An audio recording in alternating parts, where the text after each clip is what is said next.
Okay, welcome everybody to Hexham Town Council here in Hexham Abbey at the Prior's Hall on Monday the 14th of April 2025 at 6 p.m. I am Derek Kennedy, I'm the Mayor of the Town Council, and we welcome everybody to this and welcome Hexham TV who are broadcasting the meeting. Public participation, do we have any questions from the floor? No? Okay, thank you. 3 apologies for absence.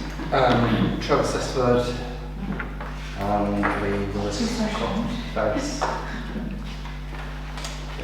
Okay. Any disclosures of interest? None? Okay. Any dispensations? Phones off, please. Number 6, minutes of the last meeting.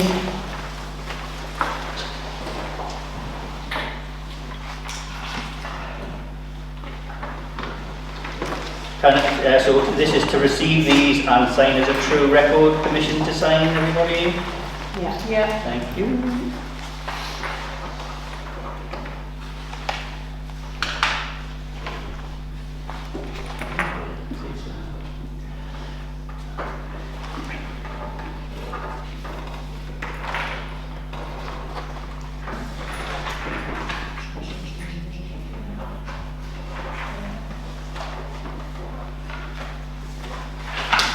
Okay, thank you. So that those are signed as a true record of the meeting. Okay, so we're moving at pace. So item number 7 is to consider a motion concerning the old bus station site, and this is raised by myself, Councillor Kennedy. So what I will do is, as a mover of the motion, so just to make it clear to those watching, so a motion being proposed, the proposer will move the motion and ask for a seconder. A debate will then ensue. The mover of the motion has a right to reply, to sum up, and then it goes to a democratic vote. So first of all, I'll ask, is there a seconder of the motion? Okay, we've got a seconder there, so Penny Grennan has seconded the motion. I'm going to now read the motion. So I'll just do a preamble to it before reading the motion. As we know, for many years, the old bus station site has sat idle. It was originally owned by a combination of Northumberland County Council, Tynedale District Council, and I think also some private developers, private owners. It was then all sort of brought together under one umbrella and then sold to a developer, a company named Dysart, who were local to the northeast. And I do recall many years ago, Dysart actually coming to the Hexham Town Council and performing a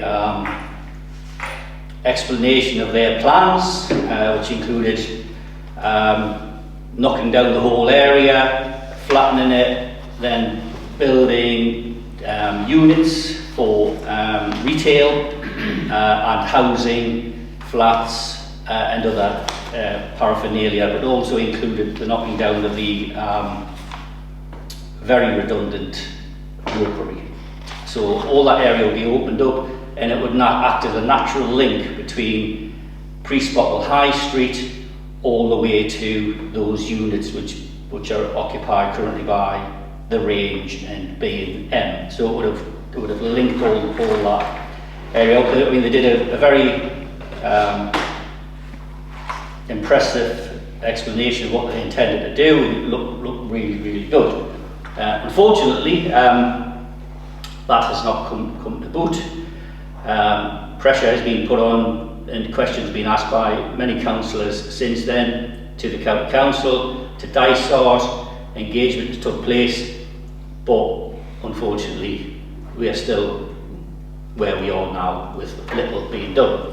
So the history of it was that Hexham Town Council, they asked for the County Council to do a section 215, which was to serve a notice onto the developer to tidy the area up, because it doesn't take much to see what a mess it is, especially when we consider all the work and all the money and the time and efforts expended on making the high street that much better with the Heritage Action Zone. We thank those who were involved in that and made it a much better place for Hexham. However, the bus station it even makes it more starker when you're next to all that nice area. So that's the preamble, that's the history. I'm now going to read the motion. Hexham Town Council has grown increasingly impatient at the significant lack of progress there has been at the Hexham Old Bus Station site. Therefore, Hexham Town Council believes it is time to urge Northumberland County Council to seriously consider taking ownership of the old bus station site. We see this as the only credible solution to this long-term problem. So that's me moving the motion. The motion has been seconded by Councillor Penny-Grennan. It is now open to debate, and I invite hands up to... Can I just ask one question? Of course. Information. Yeah. Is it a compulsory purchase order we're talking about? We have not mentioned in here a solution, but certainly that could be a solution. It could be one of the solutions. So is that within the motion? So the motion says we are urging the County Council to seriously consider taking ownership. So one of the vehicles could be compulsory purchase, or it could be something else. We've allowed them the freedom to operate and not just said compulsory purchase. So is that clear? Right, I'll bring Councillor. Thank you, yes. As we know, we've all campaigned for the 215 and those protests with the one rules to get that served. The legal pressure was there. I do worry about this motion. I'd love Northumberland County Council to take the bus station back under control, because it's got such potential for the town. There's lots of lovely ideas on how we'd use it. However, I do worry that the horse has bolted a bit on this one, because the update is very much that is what is going to happen. So the Courant on the 20th of March had two stories: the legal action taken to take the eyesore back under control. So this is great news. This is all great news, and probably what I would have done in my update in the agenda. So I can read out bits of it, but not all of it. Because there's an ongoing legal process here, and it's the intention to conclude the matter as quickly as possible for NCC. Legal action is being taken against Dysart, the owner, to recover an outstanding debt that was due to be paid as part of the original purchase agreement. NCC's legal team have written to Dysart several times setting out a position regarding the outstanding contractual payment and detailed steps for potential recovery of the property in lieu of debt. The recovery option is provided for because the original sale contract placed a legal charge on the title in favour of NCC. So the head of planning came over to me at a strategic planning meeting a couple of weeks ago to say that they were very excited about this. They are being brave. I think it's fantastic news for the town. It is obviously early stages for it, and it's not buying it back. It's not compulsory purchase, Councillor Ball. It will be legally taking it back because of the caveat in the original agreement. So this is brilliant news. As I say, it's for the next town council to maybe put pressure on to figure out what it's going to be used for, and I think that's brilliant. But yes, it will ultimately come back into Northumberland County Council control, and I'm pleased for all the work we've done on that. One question, if I may. How much do they owe? I can't say. I couldn't read all of it out. I can Sorry, tell what was the you. question? How much do they owe? If it's a legal thing and they owe 50 grand or 550 grand, if it was £1 million, it's a different story. Penny Grennan. Yeah, I understand what Councillor Fairless Aitken is saying, but actually one of the things that's characterised the whole of this problem is inertia. And we're about to have a change of county council. Even if the political composition doesn't change, there's going to be a change of individuals, and I think it is really important that this is one of the first things that they deal with when they actually reconvene after the 1st of May, and that it is foremost in people's minds. because I cannot believe the levels of inertia, ineptitude. First of all, in issuing a contract that didn't say if you have not begun development within X number of years, we have the right to buy it back for what you bought it for, which was a knockdown price. So the behaviour of Northumberland County Council on this particular issue has been, at best, incompetent and slow. So I think anything that signals that we are completely on the case, because we will be a different town council as well, that actually we have worked really hard as a group to try and solve this problem and to indicate what the town wants and how important it is. We've had all that pizzazz money and there's this absolute bomb site of a bus station in the middle of it that is not acceptable. And so although I understand what you're saying, there's a legal process that has to go through, as we all know, legal processes can happen quickly or they can happen slowly. So I think that it's very important that we pass this motion as an outgoing town council that says this is our position now and we want the new county council to act in accordance with our wishes. Thank you. Okay, Councillor Smith. I'm just thinking, given what Suzanne's just said, does that not mean that this is unnecessary? This motion is unnecessary? So, if anything, I would say this actually supports their case in that that's what this town council is actually supporting, that actually taking ownership through whether it be the legal process or compulsory purchase. Does that not support it? In that, you know, us as a town council, we're saying, look, we've took significant interest in all of this all the way through for many years. Mm-hmm. Remember, if I recall, I think it was 2017. You know, so we're talking 8 years here. So we're not getting. I don't see the town council actually getting in the way. We are actually expressing a view to say, look, we want you to take ownership of this because it's took 8 years. I'm just slightly confused in that it feels like nothing's changed. You know, the legal process or whatever that's been happening at county has been, you know, the wheels have been in motion, haven't they, all of this time? So what's changed now? So I think the points made by Councillor Grennan are the ones, as in the political makeup. What will be the political makeup of county council? If that political makeup changes, and they go, actually, it's not really imperative of us anymore, then that takes place. But it's the equivalent, I would say it's the equivalent of, say, a planning thing taking place. If we know something's going to happen on the planning thing, but the town council is still asked for its opinion, it's still offering the opinion to say we are supportive or against or whatever we feel. So I think it's a case of us as an authoritative So you just want body. to make like a final statement, Yes, effectively? yes, it's essentially yes. Yes, I think that's the... Councillor Fairholm. Thanks. Yeah, no, I support the motion because I think, although obviously what Suzanne said is great, I think it's not either or, and I think it's just an additional voice from us, more or less supporting what NCC are doing, but also with a little more strength than that, saying, you know, we support what you're doing, however, this is maybe something that could run alongside it or just proves actually how strong our feelings are about it, and that we want that momentum to keep going, I think. Okay, Councillor Ginny O'Farrell. I'd just like to clarify with Councillor Fairless-Aiken. The legal action that is currently underway, does this mean that it's basically a matter of time? It's inevitable that the... Yes.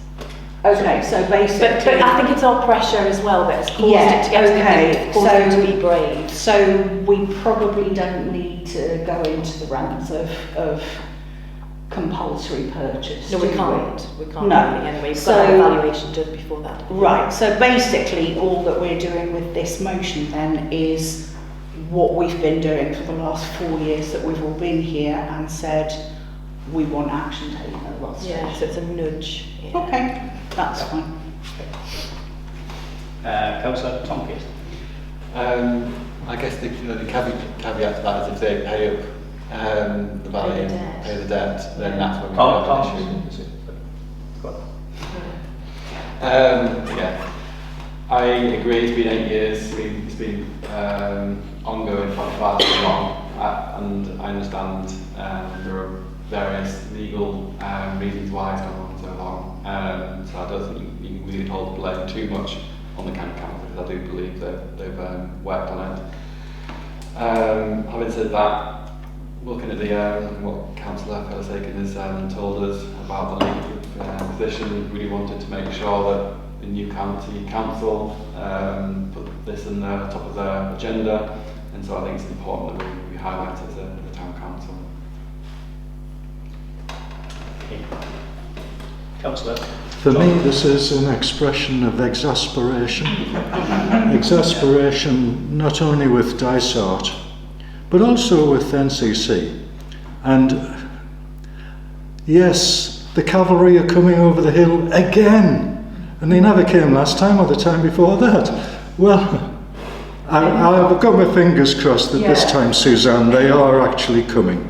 But I support the motion because I think we need to shout as a town, look, you two groups of people, sort it out. Anybody else? Okay. Right. So we now move to the final thing. So I as the mover of the motion of the right of reply by the mover of the motion, and then it goes to the vote. So there's no. So this is the final wrap up. So first of all, I'd like to thank all the councillors who've been involved over the many years that we've debated this. We've worked cross-party and cross-independence and all that type of stuff to actually really want to see the best for the town. I think there's a joint frustration by us all. We have been listening. We've listened to we've spoke directly to planning officers, and we've been told it's coming, but as John mentioned there, it's like waiting for the 7th Cavalry to come over the top of the hill, and it's taken an inordinate amount of time for that to happen. Reference has been made to that article which featured in the Hexham Courant. However, if you read the rest of the article, the developer were pretty abrasive in their response to Northumberland County Council. It wasn't as if like, oh yeah, let's let this all happen. They were incredibly abrasive to County Council. I've actually spoke with the head of redevelopment in the County Council, and he reaffirmed their abrasiveness. I do know the answer to the question, Councillor Ball, that you asked, but I've been sworn to secrecy on it, because I nearly fell off my chair when I found out the answer to it, because I didn't even know about it, and I've been chasing this for 8 long years as a councillor. So I think there's things that have been going on that, as elected persons, we didn't even know happened. We did not even know.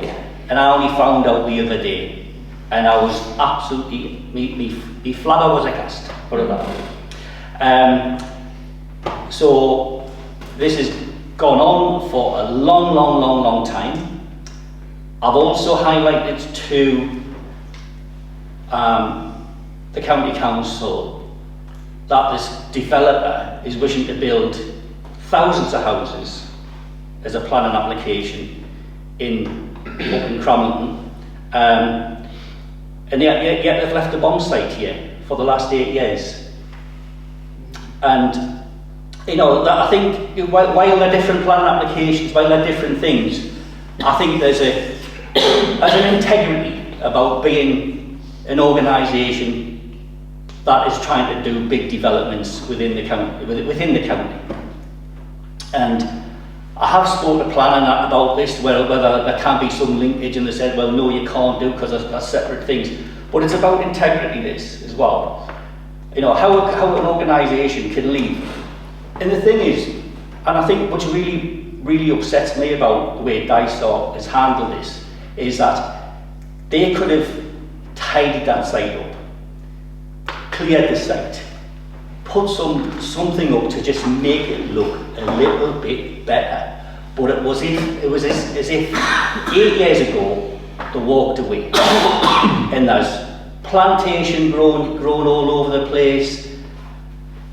There's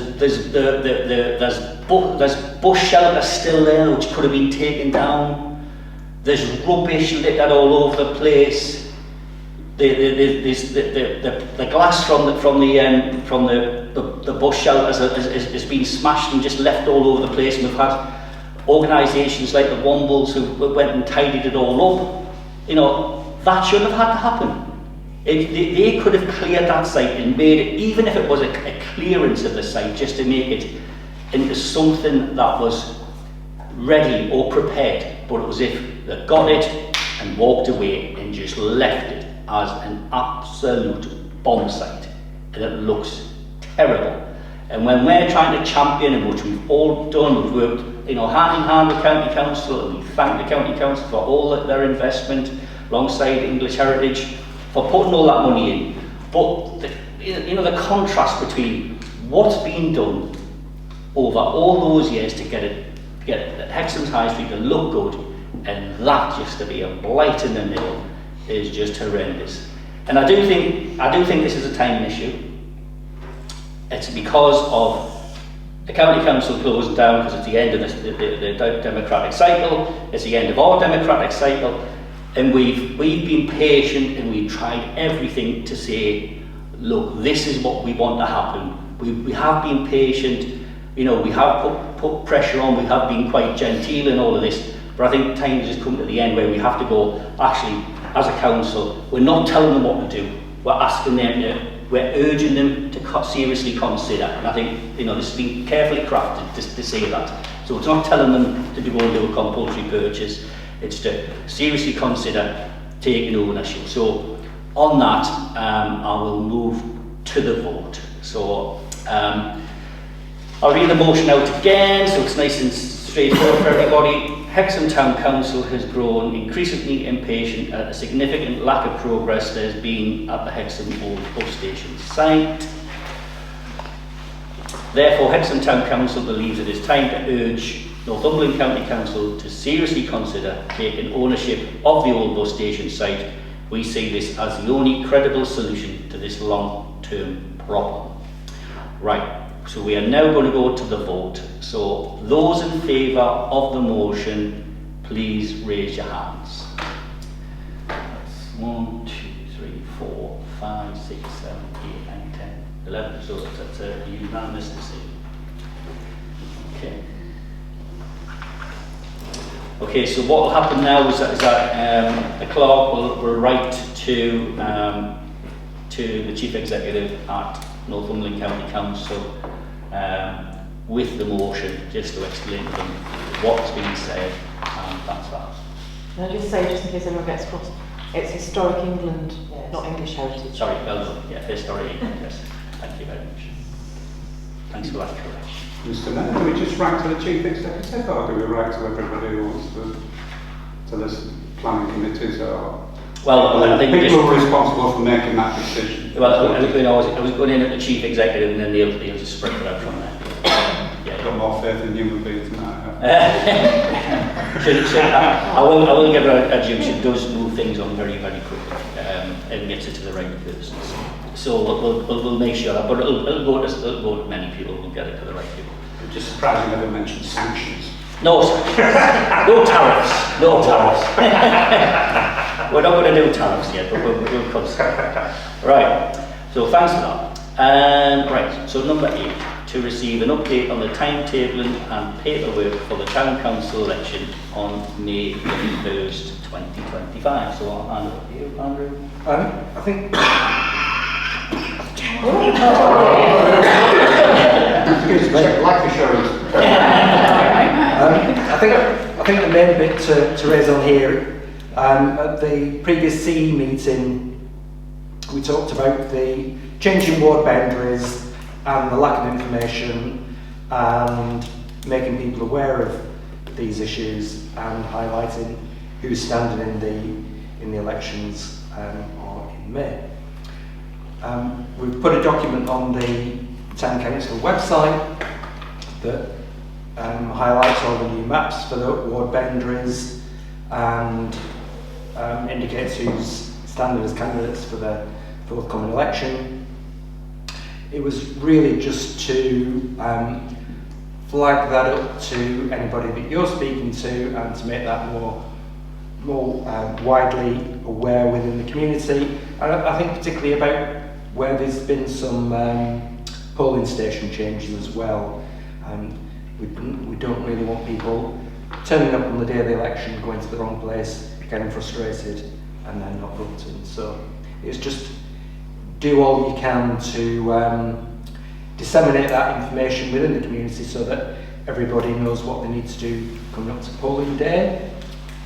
I think there's been some concerns about the postal votes coming out, but I know somebody had been in touch with the county council and they were supposed to be on the way out today. So. Can I ask a question? The county council are always telling us they're short of funds, and yet on Friday I received the postal votes for the county council and thoroughly anticipated that the town council would be in the same envelope. So it's just crazy financial management that the council put another envelope into that, like they've done on previous years. I find it astonishing. Derek and I actually to come in quickly on that one, that was another point. Derek and I actually challenged that when it was brought to full council last year, and then we were kind of brusquely told that all local councils, parish councils and town councils should have money put aside. But what I find incredibly sad is that a lot of the smaller councils in North Northumberland, as you were saying to Faith earlier, are struggling to get parish councils and local councillors elected, so and to put the burden on them of extra money when they can't actually recruit councillors in the first place seems to me absolutely nonsensical, and they could have put it all in the same envelope and there would be zero confusion. But also, to come back to what Andrew was saying. Whose decision was that? It was the Returning officer, yeah. the chief executive. Oh, the same one I was writing to. Yes, so PS at the bottom. But I was wanting to just say thank you to Andrew because that information was absolutely invaluable that he did on Friday. I shared it, it had clickable links, it was incredibly user friendly, it was brilliant because there is a lot of confusion, as you say. And thank you for putting up with us for 4 years. Oh, no, well, no less actually 2. But thank you. Councillor Smith. Councillor Deming was mentioning earlier that there's people who are saying that they're not receiving information on who they can vote for. So I just had a thought, after you mentioned that, would it be possible to have a copy of everybody's electioneering leaflet available in the polling stations on the day? No. That's the election. That's a divorcement between the democratic process and the political activities. You're not allowed to do that. No campaigning. You can't campaign. If it was everybody. You just can't do it. Because not everybody's getting it, not everybody's getting everyone's material. Yeah. Councillor Hennigan. So, on the basis of what we said about the bus station, can we as a council write and ask why that money has been wasted? Because I absolutely agree with you. The impacts that it potentially could have is that people will vote for county council and then not vote for town because they have to make 2 trips to the letterbox or something like that. I'd just like to ask Councillor Fairless-Aitken where it's been posted so that we can fill in any gaps. Has it gone on Hexham Matters and all the usual sites? I put it in my email, your email, to residents. It's on the Andrew posted it to the town council page, didn't you? Yeah, put it on Hexham Matters as well. And Hexham Matters it went on as well. So it's gone on all the biggies. Okay. Okay, Councillor Faye. Just following on from Alison, I think we're allowed to stand outside the polling stations with our leaflet. You can't wear it. Not with, Can you not have your leaflet? No political or party Oh, okay. Councillor Megan. Happy face. Just back to the point about the point you raised earlier, which is about the sending out the 2 envelopes, which makes no sense. You would think if you're sending out 2 envelopes, then you should have 2 polling days then. But we have 1 polling day. So if you're having 1 polling day, back to your point, why don't you put it in the same envelope? So can I answer that? So right. First of all, the first question about the 2 envelopes. historically, and I've never seen this happen before, it's like they've always sent, so there's two things happening here. There's the postal votes, and then there's the voting on May the 1st. So they're two separate things. So the postal votes, which can be say maybe a third of the electorate, you know, it's quite substantial in postal votes. The postal votes in the past have always had county, parish and town council, and even the police commissioner previously in one envelope. That's gone to you as a postal voter, so you got the 3 in one envelope. What's happening this time is they've separated it and said the county's going through one envelope, the town council and the parish councils are going through a separate envelope for parish councils.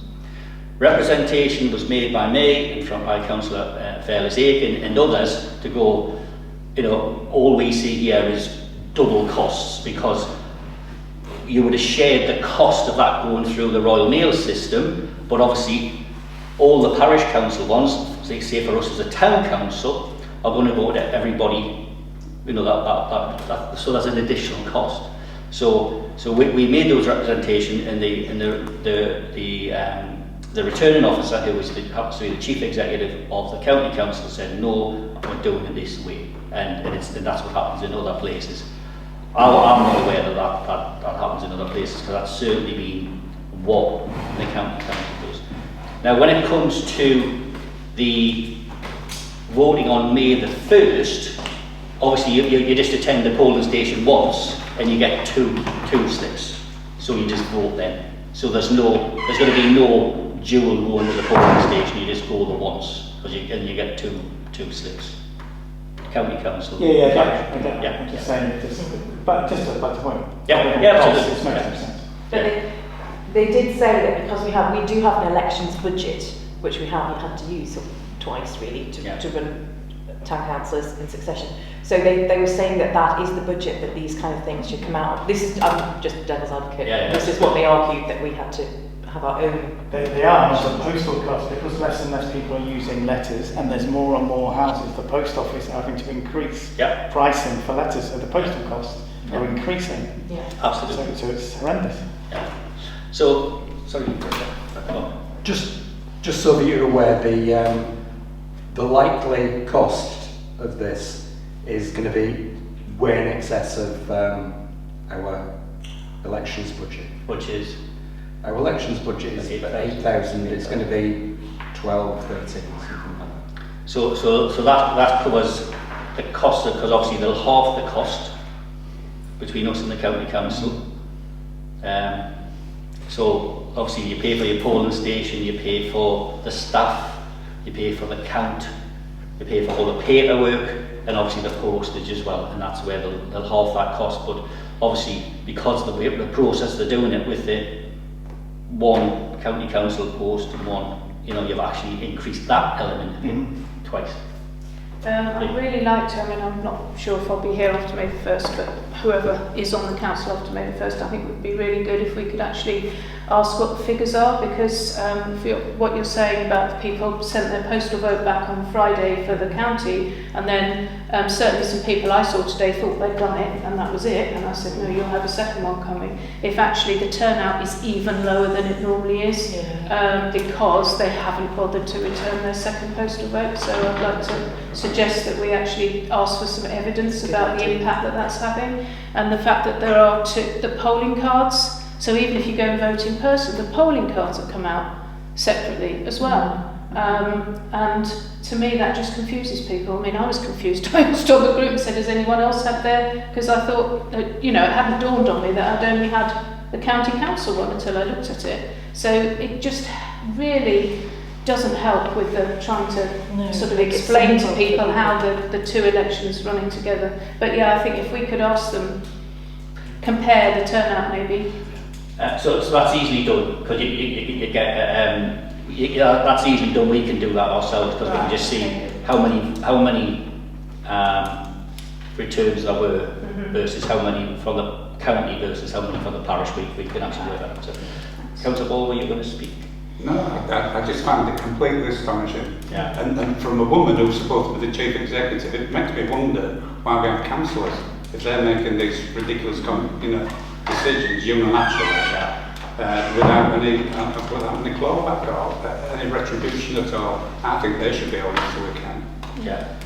Councillor Brennan. Yeah, I think it's a piece of work for us to do. I actually agree with what Faye's happening, but it goes a bit further. And although, you know, for those of us who are standing again, if we're re-elected, we'll all go, oh, thank goodness that's over, now we can get on with the job. But I think that there should be a pause for thought, because also there's an issue around polling stations.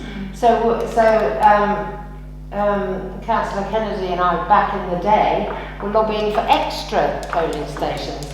And they closed one polling station, opened up another one, but because the way that the boundaries have changed, there's actually a big distance for some people to travel. And so I don't know why we can't have mobile polling stations. I think we should do an analysis and a critique as soon as the election's over around what happened. Look at the turnout, look at the feedback that we're getting, look at there may be differentials and discrepancies depending what ward you're in and where your polling station is. So it could, within the county council mechanism, but also within our own political parties, I think a piece of analysis needs to be done, because we don't want to repeat this. This has been really difficult. People are very confused about it. Yeah, I would agree. I'll wrap it up. So I think the points being raised here are the additional costs around 2 envelopes, one for county, one for the postal votes, whether that has an impact on turnout, whether one has a greater turnout than the other. I think I said the returning officer as well, but I wanted, and my suggestion was that there should have been some repeat communication by the county council because of the changes in the electoral commission's ward boundaries. This isn't just about Hexham. This is about the whole of the county being redrawn. It's gone from 67 councillors to 69 councillors. So some areas have been significantly impacted. Where there's brand new councils, new wards being created. Half wards going this way, half ward going this way. Parishes being chunked out of this ward and moved into another one. It's been quite considerable for some parts of Northumberland. You could argue in Hexham it's been a bit of a shuffle, but not a good nice shuffle, I must say. I thought the wards were okay as they were, to be honest. I didn't like the change. But for some areas in Northumberland, there's been quite a significant shuffle.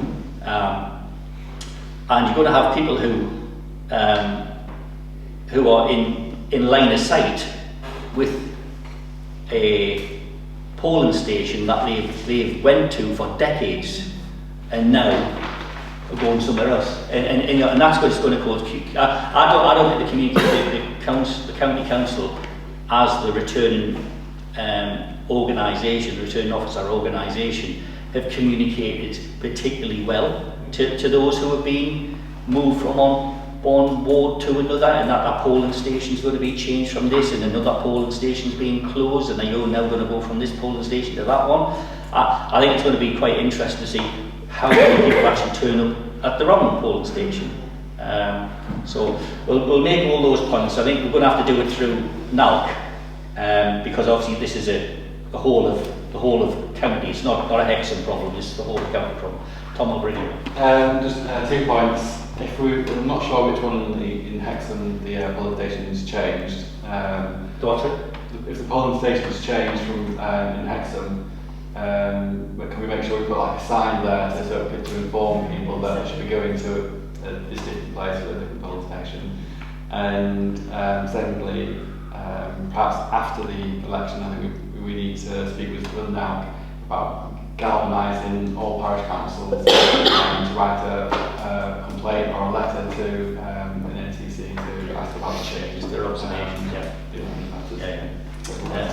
Yeah, sorry, just quickly, another thing maybe you should put on that letter is the fact that when you ask for the electoral register, the proper ones aren't being sent out, and certainly my map did not, of the new boundary, did not relate at all to the electoral register I was sent. And when I rang up and spoke to the person in the elections office, they didn't really understand what I was talking about. That's why Andrews is so superb. We really should send them that one. Yeah. And tell them to use it. But just the list of roads did not relate to the new map. So, and that's ridiculous. Yeah, it has been bad. I mean, I've had one-to-ones with the chief executive, and I've highlighted a number of things in support of the elections office and said, you know, trying to get hold of the new ward register, and they wouldn't give it until I think it was the 23rd of March. And I had to work out a solution because we keep saying it's GDPR and this and the other. And they say to them, well, I tell you what, don't give me people's names, just give me the street names. So that avoids that. So I mean, I had to come up with that solution. I mean, that should not happen. Yeah, but what annoys me is we all relied on then local knowledge. Yeah. It's the people who are running for the first time Yeah. who are going to be disadvantaged. I find that really difficult. It's a totally unfair system. They weren't ready in time, and we were asking them from October, November, really, when they knew the boundaries were going through nationally. It's a totally unfair system. If anybody knew, anybody who's independent, not part of a political party, who have infrastructure and all that, it is just a completely unfair. Yeah. Right. Okay. So our thanks to Andrew for his doing that explanation. But even that, you know, it's very lengthy to try and explain. It's just so complicated. Right. Number 9, which is an update on Hexham's potential development sites. So we've done the old bus station, so we'll cross that one off. I'll bring Councillor Fairless-Aiken on the Hexham Middle School. Middle school, also on the same paper, it went through planning. It was all very turning point on that paper, so I was quite pleased because it's two key issues in the town. So it went through strategic planning. I did a speech as the ward councillor for 5 minutes. There was 2 objectors from Civic Society and Hexham Housing, and in favour from the officers themselves. What was interesting is because it's an outline plan, it obviously has to still come to planning for the different parcels that are going to be, if it's not all one site under Advanced Northumberland, which I'm really hoping it is. I asked for 2 conditions to be put on the site. One was for social housing, predominantly above and beyond the percentage, and not to include the medical care facility in that percentage was very important because I had a feeling they were going to use that, and that's over 65s, and what we need is family homes. And I said the town would die without new life. Our pan is falling across the schools. And then I also asked for the condition, as you said, the clawback that never seems to be in place with NCC, and that if work didn't start within, say, a year of the contract being started, that we would then take it back. So they were there, they listened, it couldn't be actioned, all the councillors were absolutely on board with those 2 conditions. It went through as I thought it would. It's unfortunate the Beaumont building needs to come down. They did explain, because there's been a bit in the press about that this week, they did explain that it's quite in the centre of the site. It's very hard to turn that kind of building into housing the way it is, compared to the Fellside, which is developer's prime, dream really. As a conservation area as it is listed, no, it's not listed, sorry. The conservation was balanced against the benefit to Hexham of having social and affordable homes on the site, and that's what it came down to, and on the whole it was decided in favour of housing in Hexham against a conservation, because they were already keeping the Fellside building, and we were kind of, it went through. So it's all good, that's turned, thankfully. So just have to make it clear to everybody that was just an outline plan. Yes. It's not the detailed plan. It's not. That will come at a later date. So But, it's the outline plan. Yes. It's just for the because there was a problem with the outline, it being an outline plan, but the outline plan contained a detailed design code with measurements and shapes and all that sort on it, and a master plan. So it wasn't just an outline plan, and the head of planning explained exactly where the detail would come to feed that. Okay. So Tom, Just a question, because I've not seen the outline plan, but one of the issues we have within Hexham is that we do struggle with the lack of fields for children to play on. And I was just wondering whether as part of the plan, obviously there's obviously a large field now, or whether there is a section available for children to be able to play football. There was a lot of green spaces on the sign, on the plan that myself and Councillor Brennan saw. That obviously the Sport England thing is still under debate as to how much they can shrink that by. That's still got to go to the Department for Culture, Media and Sport and Angela Raymond. So that was a big green space in the centre, and all around the retaining the trees and the green spaces. They're putting in a Sid's Pond near community garden, which will stay in its place. So that was very much assured. It looked, I mean, as these designs do, it looked leafy. Councillor. I think you went armed with some of the information. So I think there was a Civic Society and Sports England that had two issues. The Civic Society raised that because it was conservation land, that you couldn't put an outline plan and it had to be a full plan because that was NCC's rules. Yes. And I think the other one was around Sports England saying that when they moved to QE, there was a loss of space. And they said if this goes through, they're going to raise it with the Secretary of State. So do you know on those two? So one was that they were breaking their own rules. No, it weren't. It's not usual. It's not usual for that to happen. But because, as I said, there was a design code and a master plan, that was considered okay. So it had those as backup. It wasn't just an outline empty plan. It had details enough to feed conservation and green issues and the environmental team. The second point, sporting. Yes. Shift to QE, there's been a loss of. Yes, so there has, which we've tried to activate loads of times with the QE High School to open up part of their grounds in lieu. Now, what's happening now is if the play zone goes through in East, which it very much is hoping to start work in July, finished by October, then that will balance Sport England's concerns for playing in East. It's not ideal. But if you're going to lose something on the site, you have to give it back, and the community play zone should help with that. Yes. So one question that I'd like to ask is about, is the outline planning. So this is about planning process. So it was contested by the Civic Society and Sport England or whatever it's called. So why was the outline plan put in the first place? Because it's a big, complicated site with lots of different elements, and they were considering parcelling it up for different developers. I mean, I've asked that it will all be advanced Northumberland under one umbrella, the whole thing, but that's very much not going to be the case, and rather have a big unwieldy outline where no one wants to take the whole thing on. It can be parcelled under that outline. It leaves it a bit freer for it to be divided up. Right, so I thought that according to the planning act. Well, I thought that might be the case.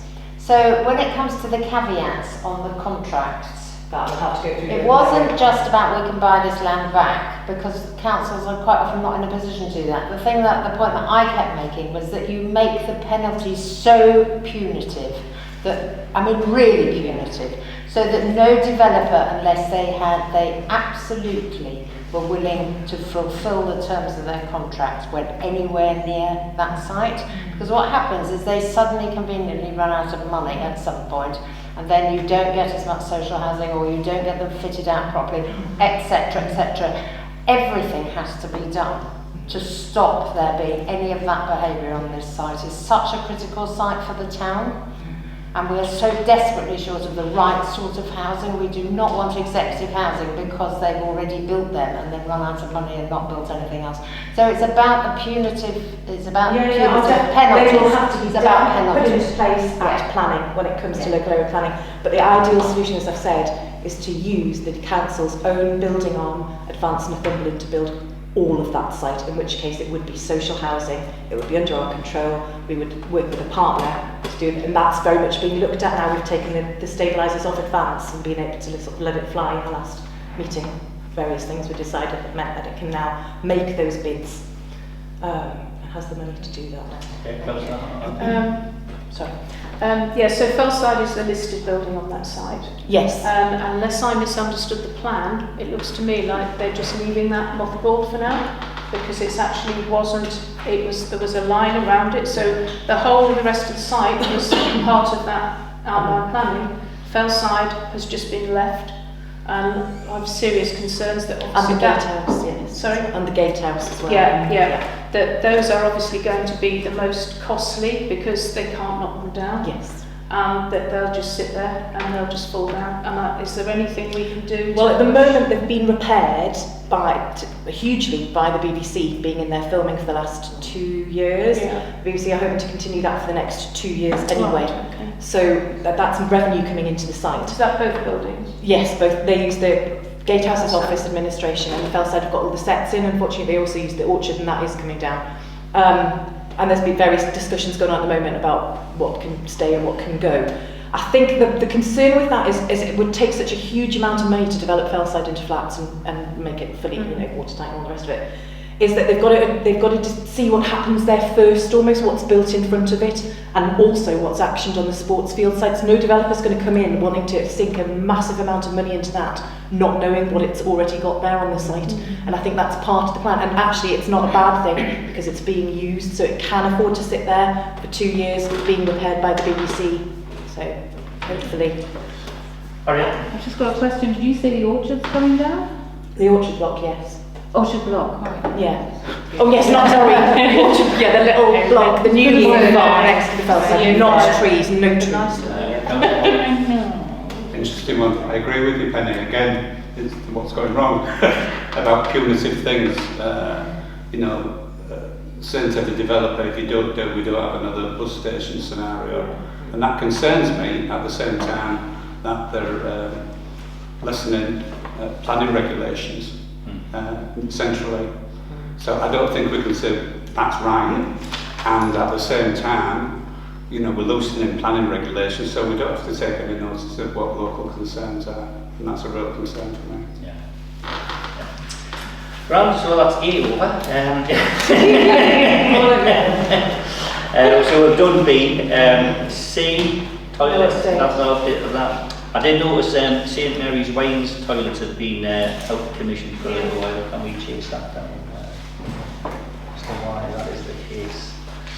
West Roads, no update on that one. Police houses, no update on that one. Old Workhouse, no, that was it. That's but if you choose your words wisely, Councillor. I am choosing my words wisely, very wisely No tonight. swearing. Okay. So I was told, obviously, the last time we did an update that work would start on this in May, and we talked to residents about it. Delighted, the work will start on that by the 79th group because it is looking dishevelled and kept, and possibly needs a Section 215 notice served on it, which was the first action that was emailed. But then that was followed with.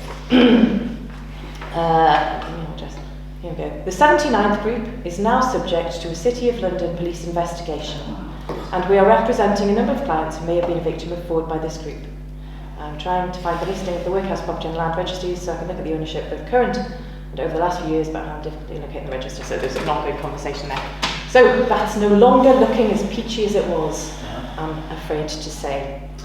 Yeah, well, Which we suspected because they procrastinated at every opportunity to get them into the Hexham Hub meetings. Absolutely. They dug a spade last year to claim they were still digging, and they really did nothing. They've secured it, to be fair. They have secured a lot of the periphery, especially the people in Houston Court who were dealing with antisocial behaviour. But yes, it's not looking good for that at the moment. I mean, I've done it just when I walked past it, going to pick Oscar from the primary school. As a number of times I've seen people, with notebooks and writing things down and all that type of stuff. But I've seen that loads of times over time period, but nothing's happened on that one. But that is concerning that police investigation over potential frauds is really concerning. Shambles. Yes, again, not my ward. That's been delayed until I've got the end of Easter. Oh, thank you. I can read out the update if you want.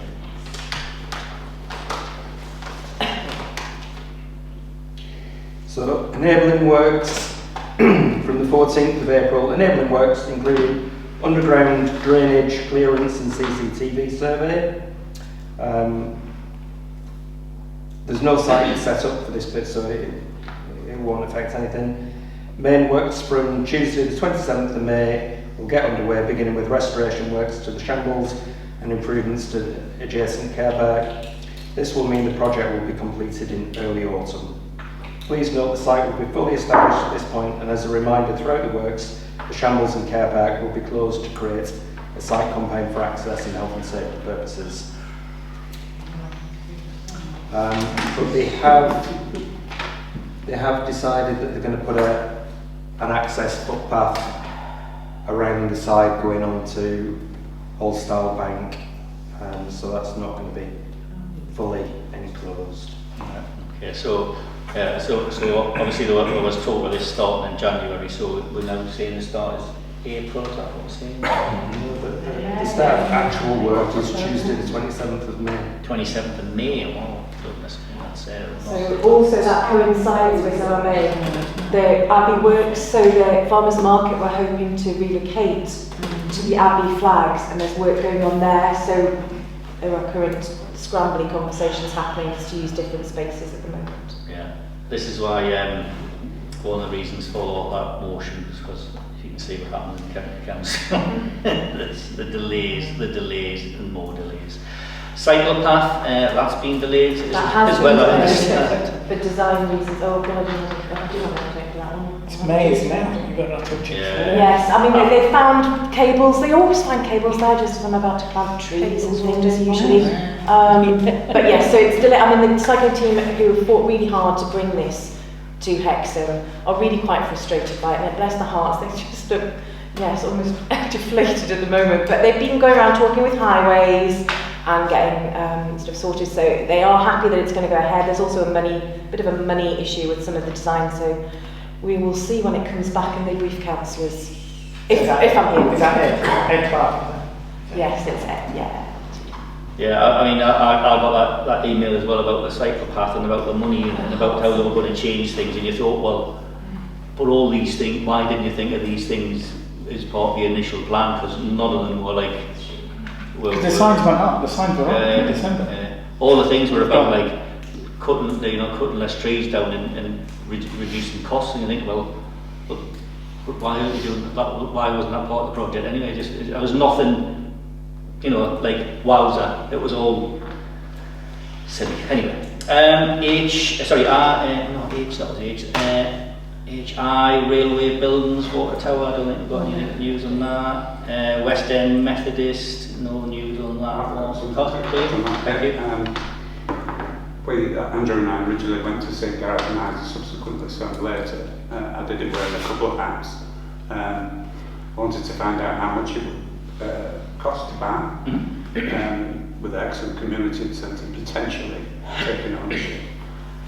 It was even with a potential discount, it's something that would be too big a project.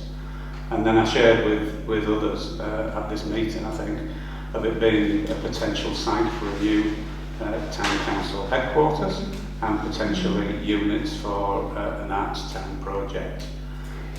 Gareth was very helpful. He suggested that the church doesn't move very rapidly. The last service would be, I believe, Easter Monday, and then before there are other community groups using the facility, and they wouldn't be given notice until the end of September. So nothing's going to be done by the end of September. Yeah. Housing is an issue for me there, because obviously they just pull it down and build houses there when there's an opportunity there to have it as a legitimate community centre. And I think it's a great opportunity for this town council to engage in some sort of formal discussions with those senior within the church authorities to investigate the possibilities of moving the town council headquarters and the potential of an arts town project within that. Yeah, all sounds very sensible. Could we do that, and could we write to the church authorities expressing an interest?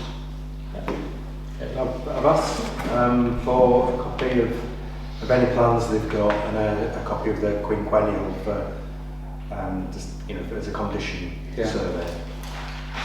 I haven't received it yet, but I think we asked it a couple of weeks ago. Yeah.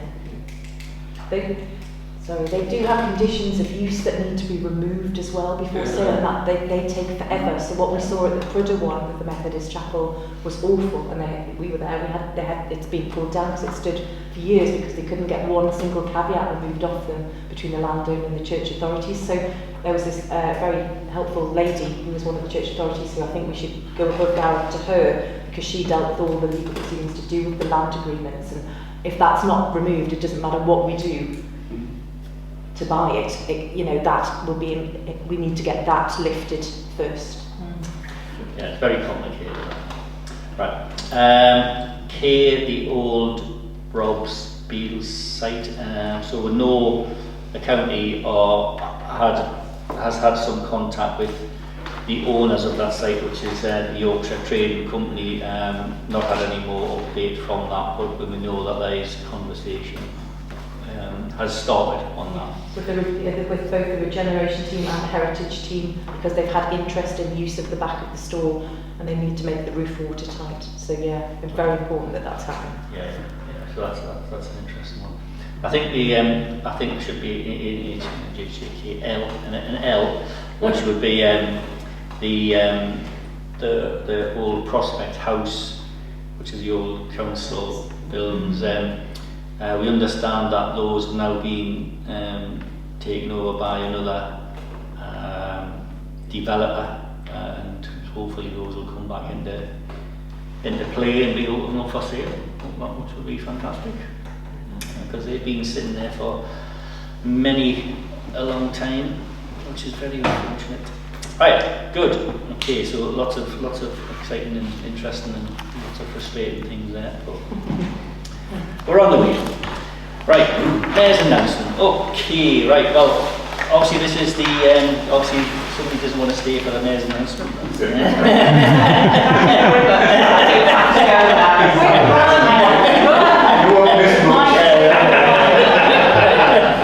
Thanks a lot.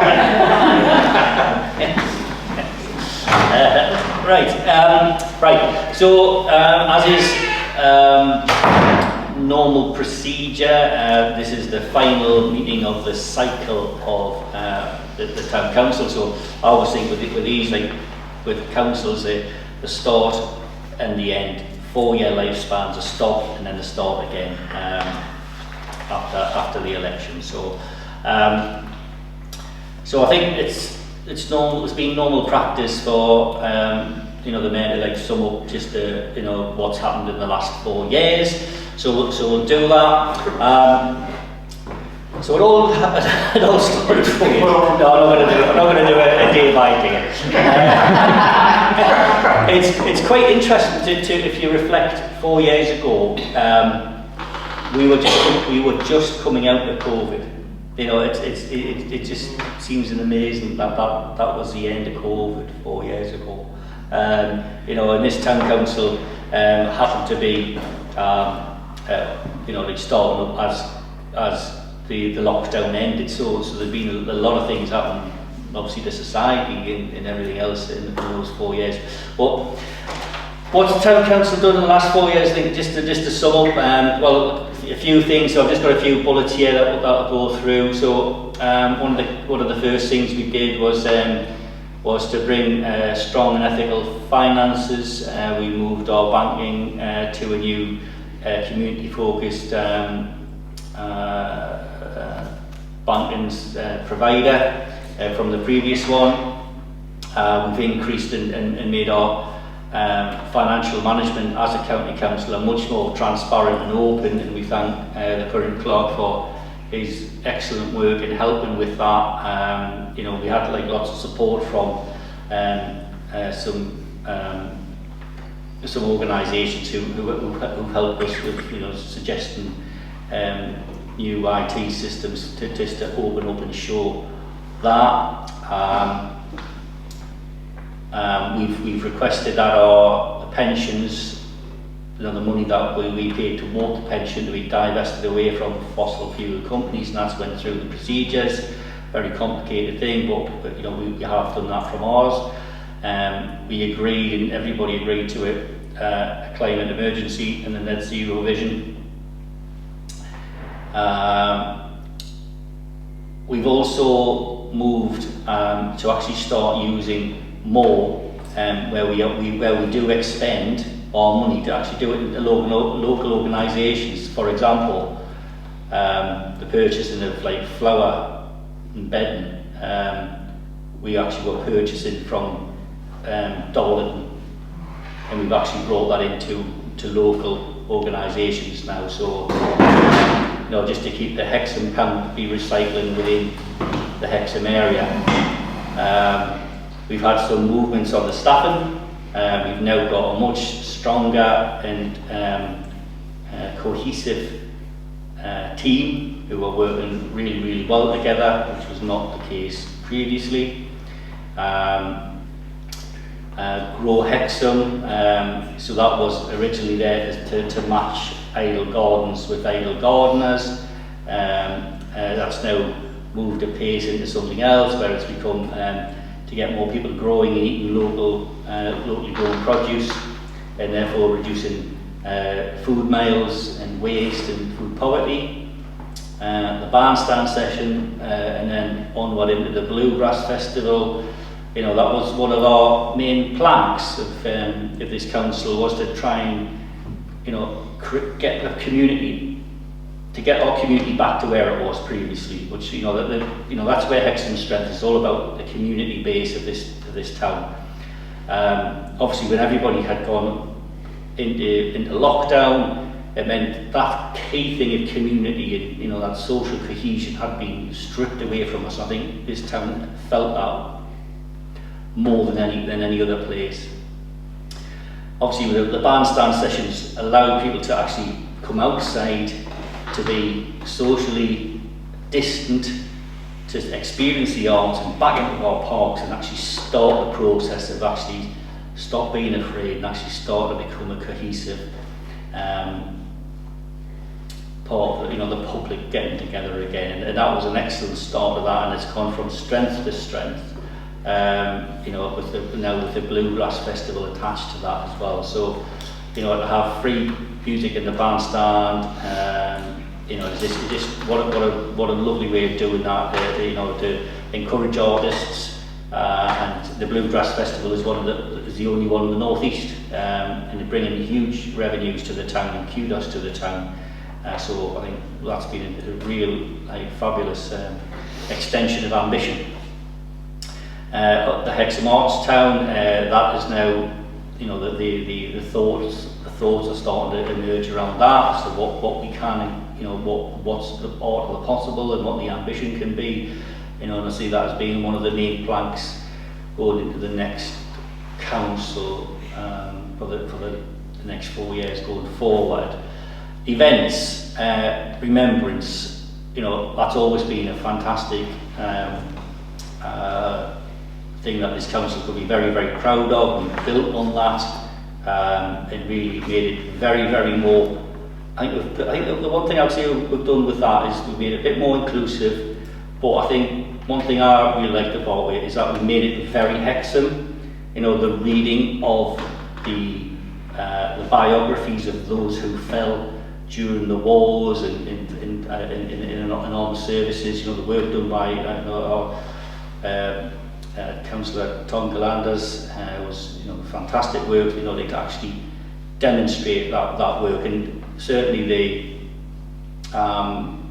feedback I got was that everybody felt that was a really, you know, very tasteful move, and actually brought it home to be a very local affair, and not just a standard remembrance service, but something very, very Hexham.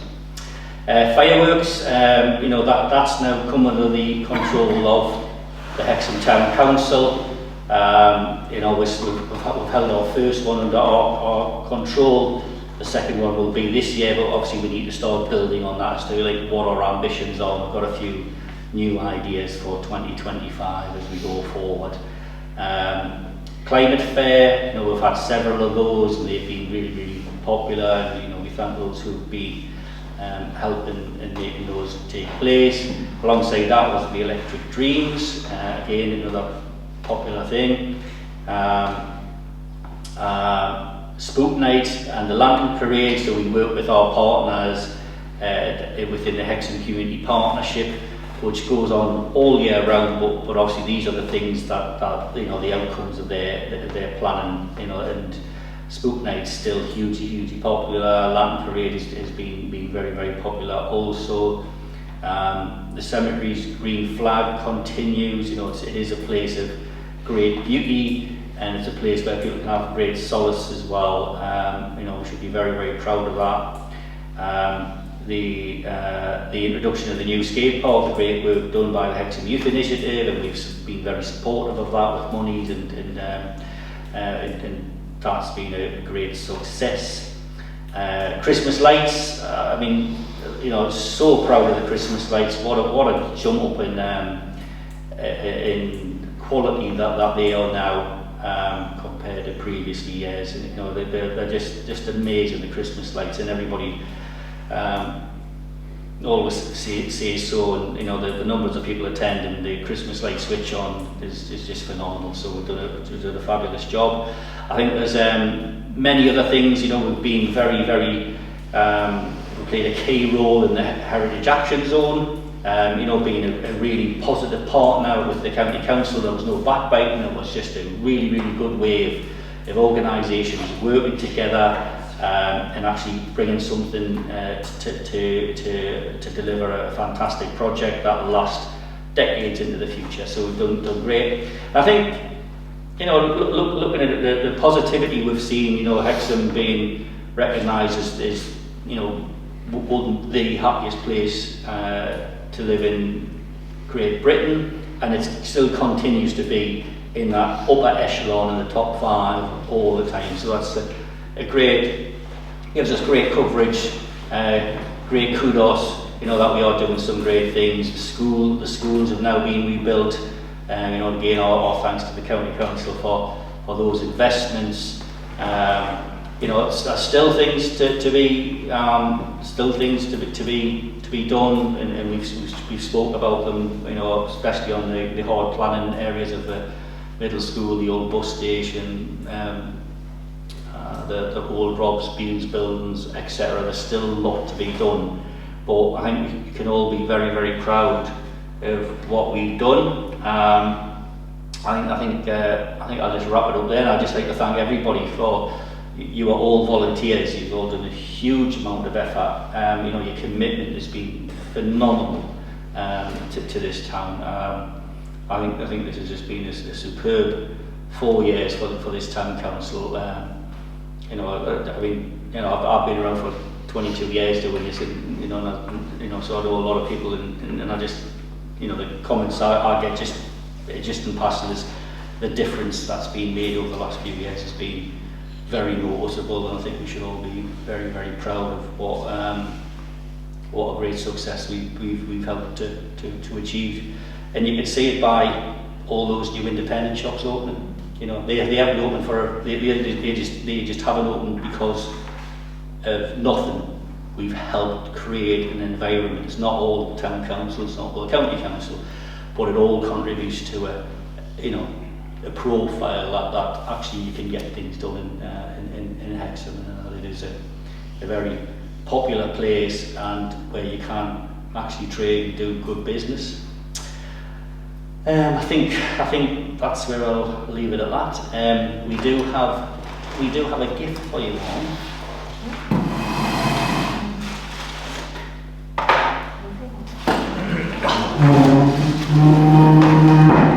So last year was 50 years of Hexham Town Council, which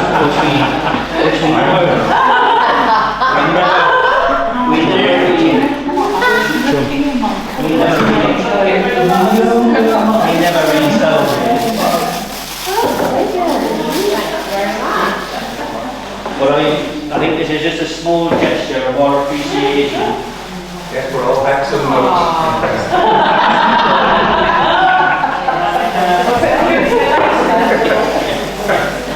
It's a small appreciation for all, you know, for the fantastic work you've all done, and like I say, it's all been voluntary. You know, this is just a small memory of your time on the Town Council. Thank you. We were going to get cut grass personal, but it was far too expensive. So you've got to build us bridge.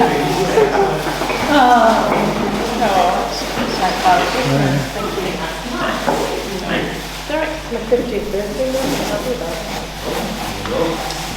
Happy birthday, Tom. Well, thank you. Thank you very much.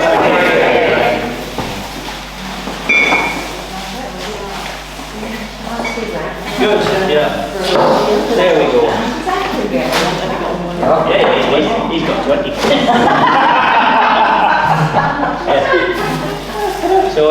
Yeah. So if you want to have a look at your mug,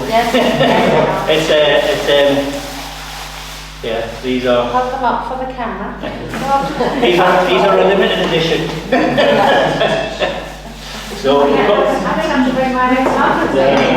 we've got them for the workforce as well. So Next 50 years. no part of that, but it's a small memory for you all for your time on the ground. They were all wound. All the lads were wound. Wow. It takes some more with those lads.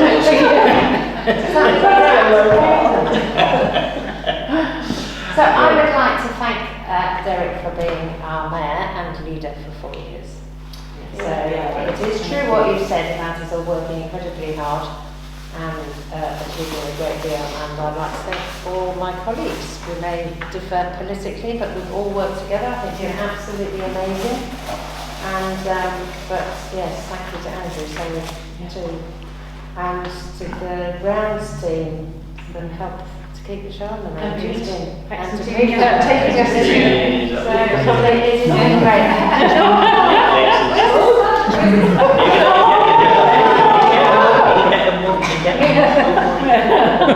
As a mug for him as well. You can take a photo shot at the end of this week. Right, so number 11, to agree accounts for It's the final finances that are on the back. Right back.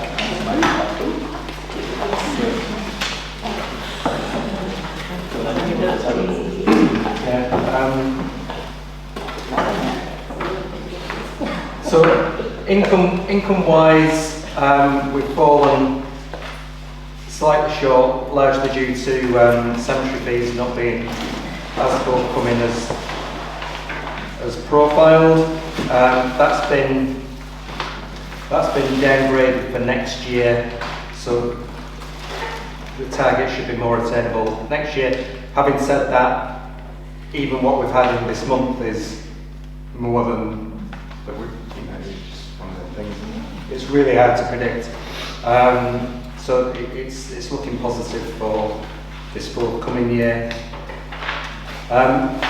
Elsewhere in the budget, I mean, the big kind of standout things are things like elections reserves that have gone into a separate earmarked account.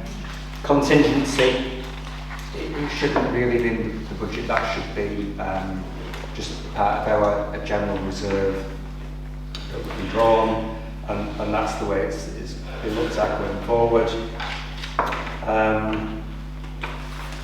The internal audit bookkeeping, that's significantly over, but that's again largely because we couldn't take that from staffing because Bettina isn't a member of staff, she's contracted in. So that's where that's held there. Most of the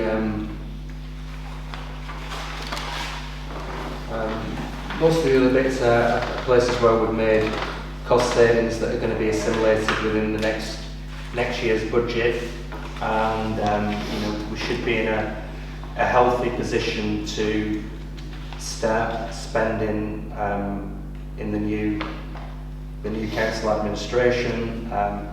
Particular things like, one of the things that's been highlighted is the the play park, and we're already getting quotations in for that, so that we can make some progress, hopefully reasonably swiftly. Can I just ask a question on that? We're talking about all this new development, and there will be 106 money as a consequence of that. So are we ready to press the button on the play park as soon as that money drops in, if it does? Well, I mean, 106, you can have very different types of 106. Some's kind of upfront, which is unusual. Some is when the building starts. Some is when the buildings are sold, and some is when they're off-site. So I think we need to be mindful of 106 monies being forthcoming for the future, but I think we probably need to be more bearing in mind for refurbishments of other bits of play parks that we'll be responsible for before too long. What about sewage money? Sewage we're putting in for the sewage money, so Yeah. hopefully that'll be something that will augment the budget. Good. How much money do we have in the bank? Just, I know it's here somewhere. If you had to go with the captive, Andrew, how much money do we have? Well, we've just had the next precept come forward, so we've probably got about 500,000 in the bank at the moment, something like Well, that. if you took the precept money off, how much would they? Probably about 200-ish. Okay, thank you. Very good. Right, so to note the approved minutes and committees, so I'll just go through those. So this is the series, this is just to note these. So the minutes of the full council are the 10th of March, which we've already signed off. The next one is page 1, which is minutes of the Community Engagement Committee held on 22nd of February. Page 2. Minutes of the Financial and General Purposes Committee held on 18th of February.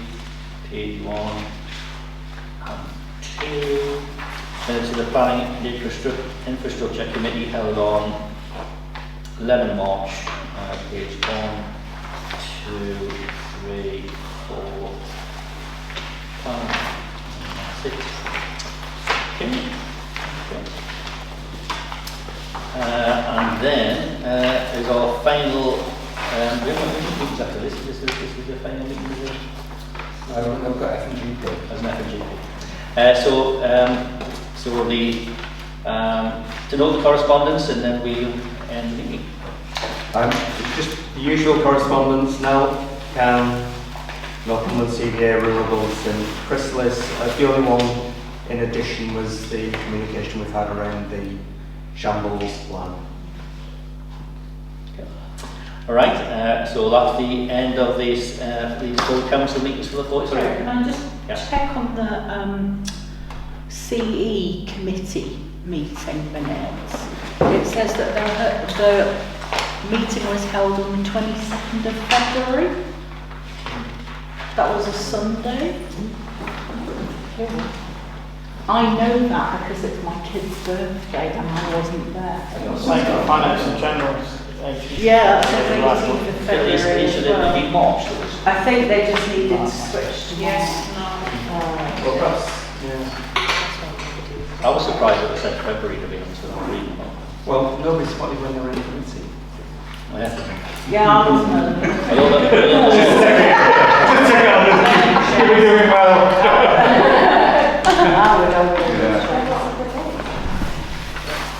I shall amend them. Yes.